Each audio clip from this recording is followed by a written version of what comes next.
Bonjour, je suis Nadège du blog Vegan Bio et de la boutique en ligne Market Veg spécialisée dans l'alimentation crue. Je suis également co-auteure avec ma maman du livre Les incroyables vertus des smoothies verts paru il y a quelques années. Aujourd'hui, je ne vous parlerai pas de smoothies verts exceptionnellement, mais de ma salade, mon déjeuner du jour. Elle est très simple, ce qui fait la différence, c'est la sauce. Alors si vous me suivez soit sur cette chaîne YouTube, soit sur notre blog, soit que vous connaissez mes programmes en ligne, vous savez que l'organisation pour moi est très importante. C'est la clé, en tout cas de mon avis personnel, pour avoir une alimentation saine, durable, sur le long terme. En effet, si on travaille, on a une vie sociale active, on a peut-être des enfants, enfin bon, tout ça fait que on peut très très vite déraper et ne pas manger ce qui nous convient. On n'a pas le temps, on n'a pas eu le temps de préparer à manger, on n'a plus le temps de préparer un plat bien sain. Donc on va vite fait aller vers la simplicité et généralement la simplicité c'est pas le mieux. Alors on peut manger bien sûr des légumes comme ça à la croque très simplement. Cela dit, si vous êtes gourmand, bon ça va marcher une ou deux fois et puis si tout le monde est d'accord dans la famille aussi. Mais sur le long terme ça peut être compliqué. Donc je fais assez attention à mon organisation et généralement le week-end je prépare donc toutes mes verdures pour mes smoothies verts, comme ça je suis assurée de n'avoir aucune excuse pour ne pas faire mes smoothies verts pour moi et mes enfants. J'ai plus qu'à me servir en fait et ça prend quelques secondes. Et puis pour le reste des repas, je prépare aussi une fois par semaine plusieurs sauces. Généralement elles se gardent entre 5 et 7 jours sans problème, au frais. Je prépare également des pâtés végétaux, voilà des petites choses. Alors j'utilise assez peu le déshydrateur donc j'ai assez peu de produits déshydratés. En préparant quelques sauces et quelques pâtés différents, ça permet de varier les plaisirs et ça c'est très très important sans perdre de temps du tout pendant la semaine et ça c'est vraiment très très très appréciable. Donc pour cette recette de salade, ce qui va vraiment apporter le petit plus, c'est la sauce. Donc je commence avec les ingrédients de la salade. J'ai besoin de chou kale. Alors vous pourriez faire ça avec du chou, un autre chou, un chou vert frisé. Il n'y a pas de souci, c'est de la même famille. Ça a un goût très légèrement différent. Vous enlèverez la côte centrale des feuilles parce que c'est beaucoup trop dur. Donc vous prenez à peu près, je ne sais pas, ça va dépendre, plusieurs feuilles en tout cas. Alors tout dépend si vous prenez des feuilles de kale ou pas. Là, j'ai à peu près 5 feuilles de chou. Donc les feuilles de chou sont un petit peu dures. Donc moi, j'aime bien les masser un petit peu avec très très peu de sel avant de les manger comme ça. Alors vous pourriez les cuire bien sûr, mais vous auriez moins de nutriments. En les massant, vous allez donner un aspect vraiment cuit quasiment. Et puis ça va être beaucoup plus facile à mâcher, beaucoup plus facile à digérer aussi. Sinon, vous pouvez simplement le hacher très finement sans le masser. C'est vous qui voyez en fonction de votre capacité digestive.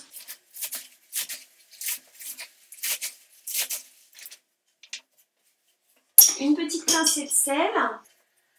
Je vous montre d'abord, voilà. Au départ, c'est comme ça.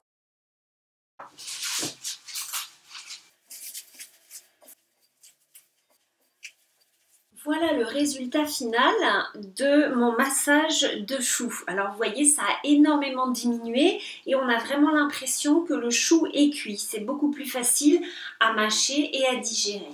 Ensuite, je vais ajouter un mélange de salade. Pour une personne, pour un repas entier, complet, vous pouvez mettre entre une demi et une salade complète. Facilement, la salade ayant très très peu de calories, donc vous n'allez pas grossir avec ça et il faut quand même que vous ayez un minimum de calories, même si les nutriments sont plus importants que les calories.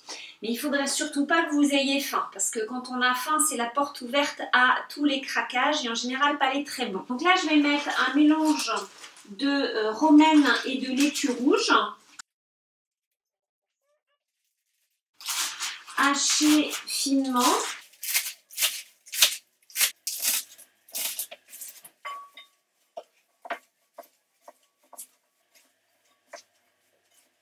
Maintenant, on va passer à la sauce et la garniture. Donc, on commence par la garniture parce que c'est une sorte de parmesan, donc c'est un petit peu sec.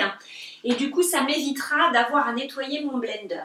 Donc, pour des petites quantités comme ça, j'adore utiliser mon petit blender. Vous pourriez essayer dans un grand blender, je pense que ça fonctionnerait, mais parfois c'est un peu compliqué quand on fait des quantités, on va dire, raisonnables. Pour faire cette espèce de parmesan, donc évidemment qui n'est pas un vrai parmesan, j'ai besoin de 80 g de graines de tournesol.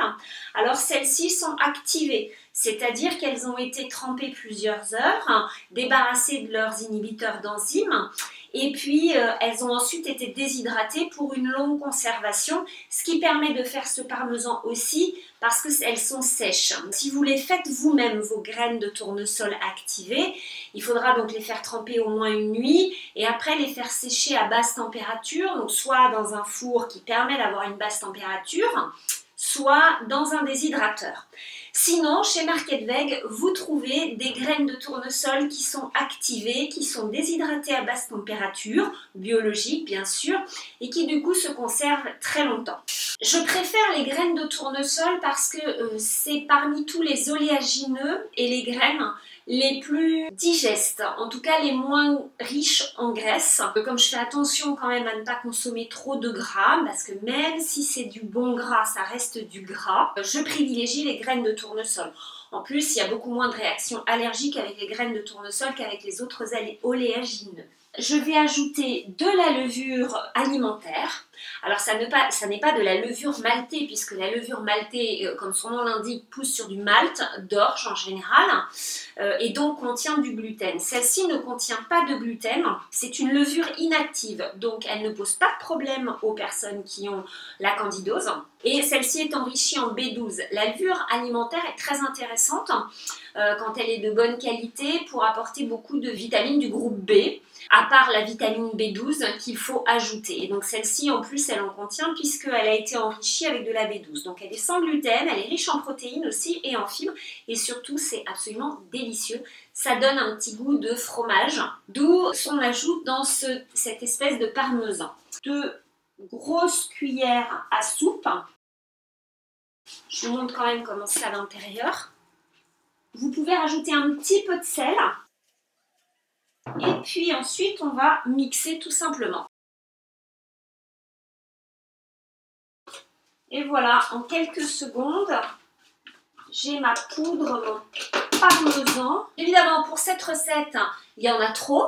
Donc, je vais le conserver dans un bocal en verre, au frais. Et ça me permettra d'agrémenter mes prochains repas. Ça peut très bien être saupoudré sur même un plat de légumes cuits, si vous mangez du cuit. Ça apportera toujours un petit peu plus de vitalité, ça c'est important. Moi j'essaie toujours de glisser de la vitalité un peu partout. C'est pour ça que j'aime beaucoup aussi les graines germées. Je vous montre quand même la poudre fine que j'ai obtenue. Je ne vais pas m'embêter à nettoyer mon blender. Et voilà, on va passer à la sauce. Pour la sauce, je vais avoir besoin de 2 cuillères à soupe assez grosses de purée de sésame. Alors de préférence crue évidemment pour plus de nutriments. Et l'idéal, c'est quand elle est faite avec des graines de sésame qui ont aussi été activées. Vous trouvez ça chez Market Veg, vous avez les 2 options. Cru ou cru et activé. L'avantage d'être activé, c'est que ça va être beaucoup plus facile à digérer. 2 cuillères à soupe. Je vais rajouter 2 cuillères à soupe de capre au vinaigre, une gousse d'ail. Alors là, je vais commencer par une petite gousse d'ail. Moi, j'ai un petit peu de mal avec l'ail cru. Donc, si vous n'aimez pas l'ail, n'en mettez pas ou mettez de l'ail en poudre. Généralement, c'est ce que je mets moi. Si vous aimez ça, bien sûr, l'ail est très bon pour la santé quand on n'a pas de problème avec. Mettez une belle gousse d'ail. Une cuillère à café de moutarde. Alors là, je n'avais que de la moutarde à l'ancienne. Vous savez, la moutarde avec des grains. Mais vous pouvez très bien utiliser de la moutarde classique. C'est comme vous voulez. Un petit peu de kelp. C'est facultatif le kelp, vous pouvez mettre du sel à la place. Moi j'aime bien mettre un petit peu de kelp tous les jours. Donc, généralement le matin dans mon smoothie vert j'en ai puisque j'utilise très souvent la poudre Juice SOS qui contient des algues et dont le kelp, qui est très riche en iode, c'est très bon pour la thyroïde. Un moyen très simple de la protéger, c'est de consommer régulièrement, si possible tous les jours, en toute petite quantité ça suffit, d'iode sous forme d'algues. La kelp en poudre est celle qui en contient le plus et donc il en faut vraiment très peu. Un quart de cuillère à café, ça suffit. Et puis du jus de citron, l'équivalent d'un jus de citron. Et vous allez voir si vous avez besoin d'eau ou pas, une fois que vous aurez déjà un peu mixé.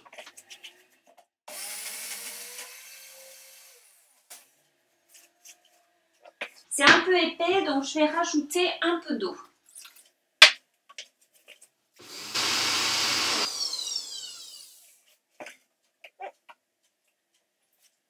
C'est délicieux. Si vous trouvez votre sauce un peu trop acide, vous rajouterez un petit peu de purée de sésame. Si elle n'est pas assez liquide, vous rajoutez un petit peu d'eau. Cette sauce-là, elle est délicieuse comme ça. Maintenant, vous pouvez la transformer très facilement pour avoir deux versions complètement différentes. À la place du kelp, si vous mettez du sel noir de l'Himalaya, le sel noir de l'Himalaya, ça n'a rien à voir avec le sel rose de l'Himalaya. Ils viennent du même endroit, mais ils n'ont pas la même couleur et ils n'ont pas du tout le même goût ni les mêmes propriétés. Donc le sel noir, il est riche en soufre, alors faut pas confondre non plus le sel noir de l'Himalaya avec le sel noir d'Hawaï par exemple. Pas du tout les mêmes propriétés. Le sel noir de l'Himalaya, donc il est riche en soufre, qui lui donne un goût très agréable, si vous aimez ça, d'œuf dur. Donc dans une sauce comme ça, c'est super sympa parce que justement pour des gens qui n'auraient par exemple pas l'habitude de manger cru ou végétal, eh bien ça va apporter ce goût d'œuf dur et ça peut permettre de faire manger du végétal à des gens qui n'en mangent pas. Le sel noir de l'Himalaya a également l'avantage d'être pauvre en sodium,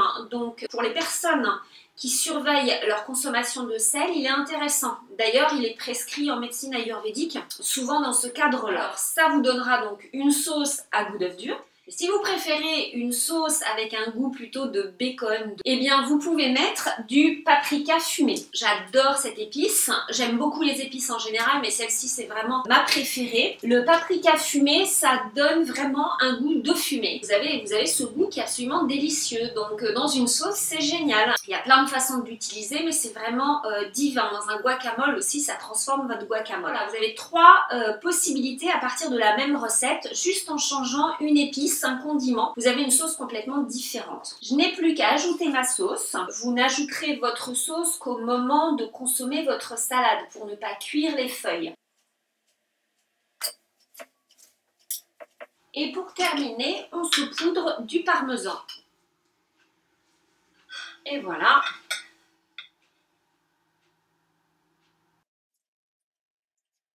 Alors je me rends compte que je voulais ajouter dans ma sauce de la courgette et que je ne l'ai pas mise. Alors cette sauce est quand même délicieuse comme ça, mais généralement j'aime ajouter dans ma sauce un petit peu de légumes. Et la courgette, je trouve ça génial, le concombre aussi, la courgette on en trouve en ce moment. Donc là bon, je vais manger ma salade comme ça, c'est pas grave.